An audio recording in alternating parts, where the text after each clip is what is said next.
Singapore की सरकार ने कुछ सोशल मीडिया प्लेटफॉर्म पर कोरोना के वेरिएंट से जुड़ी गलत जानकारी पोस्ट करने पर आपत्ति जताई। न्यूज 18 के नीरज कुमार की रिपोर्ट है कि 2 दिन पहले दिल्ली के मुख्यमंत्री अरविंद केजरीवाल ने ट्विटर और फेसबुक के जरिए सिंगापुर वेरिएंट का जिक्र किया था। उसके बाद ट्विटर और फेसबुक के अलावा दूसरे सोशल मीडिया प्लेटफॉर्म पर भी सिंगापुर वेरिएंट से जुड़ी कई पोस्ट लोगों ने कर डाली।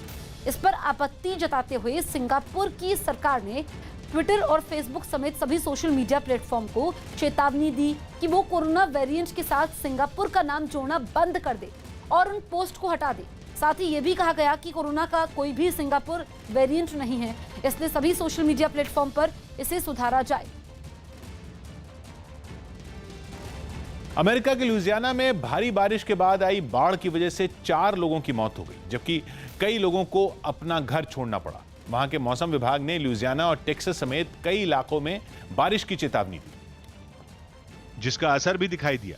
सबसे बुरा हाल लुइसियाना का रहा, जहां भारी बारिश के बाद बाढ़ जैसे हालात पैदा हो गए। सड़कों में इतना पानी भर गया कि गाड़ियां आधी डूब गईं। लोगों के मकान, पार्क, मैदान सब पानी में डूब गए। कई जगहों पर तो सड़क में ही नाव चलाने की नौबत आ गई। पानी बढ़ता देख कई परिवारों को अपना घर छोड़कर सुरक्षित ठिकाने की तरफ जाना पड़ा। एक जगह तो कई गाड़ियों का ढेर दिखाई दिया। बताया गया कि ये गाड़ियां एक अंडरपास में फंस गई थी। हर तरफ पानी ही पानी दिखाई दिया। टेक्सास से भी ऐसी ही कुछ तस्वीरें सामने आई। लगातार भारी बारिश के बाद सड़कें पानी से लबालब भर गईं। सामने आई एक तस्वीर में एक कार पानी में फंसी दिखाई दी।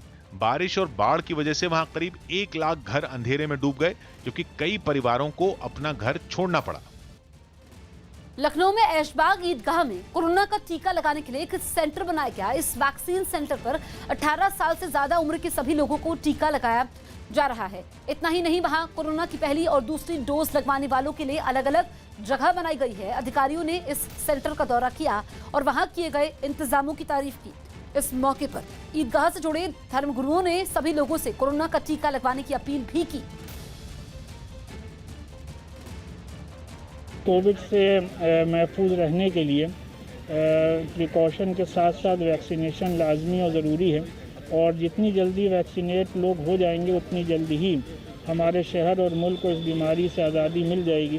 क्योंकि यहाँ इस्लामिक सेंटर का ईदगाह का कैंपस बड़ा है और इस एरिया की आबादी भी बहुत घनी और बड़ी आबादी है, लिहाजा यहाँ पर ये वैक्सीनेशन सेंटर कायम किया गया है, जिससे लोगों को सहूलत और आसानी हो। और इस मौके पर भी जो सोशल डिस्टेंसिंग के नॉर्म्स हैं वो पूरी आसानी के साथ लोग उसको फॉलो कर सकें और किसी किस्म का कोई इन्फेक्शन ना हो। इन तमाम बातों को मद्देनज़र रखते हुए यहाँ पे ये वैक्सीनेशन सेंटर कायम किया गया है। म्यूकोरमाइकोसिस यानी ब्लैक फंगस के मरीजों की तादाद बढ़ने के बाद मुंबई की नगर पालिका बीएमसी ने नए दिशा निर्देश जारी किए। न्यूज 18 के दिवाकर सिंह की रिपोर्ट है कि बीएमसी ने सभी अस्पतालों को मरीजों के इलाज के दौरान उनके शुगर लेवल पर खास ध्यान देने के निर्देश जारी किए, क्योंकि ब्लैक फंगस की बीमारी कोरोना से ठीक हो चुके ज्यादातर उन लोगों को हो रही है जिन्हें डायबिटीज की बीमारी। बीएमसी ने अस्पतालों को यह निर्देश भी दिए कि वो कोरोना मरीजों के इलाज के दौरान स्टेरॉयड का कम इस्तेमाल करें। साथ ही बीएमसी अब ब्लैक फंगस के मरीजों के लिए अलग वार्ड बनाने की तैयारी भी कर रही है। बताया गया कि मुंबई में ब्लैक फंगस के मरीजों की तादाद 110 के पास पहुंच चुकी है और तेजी से बढ़ती जा रही है। फ्रांस में हालात सुधरने के साथ ही सिनेमा घर, म्यूजियम और रेस्टोरेंट एक बार फिर लोगों के लिए खोल दिए गए। कोरोना की दूसरी लहर का सामना करने के बाद अब फ्रांस में हालात सुधर रहे हैं,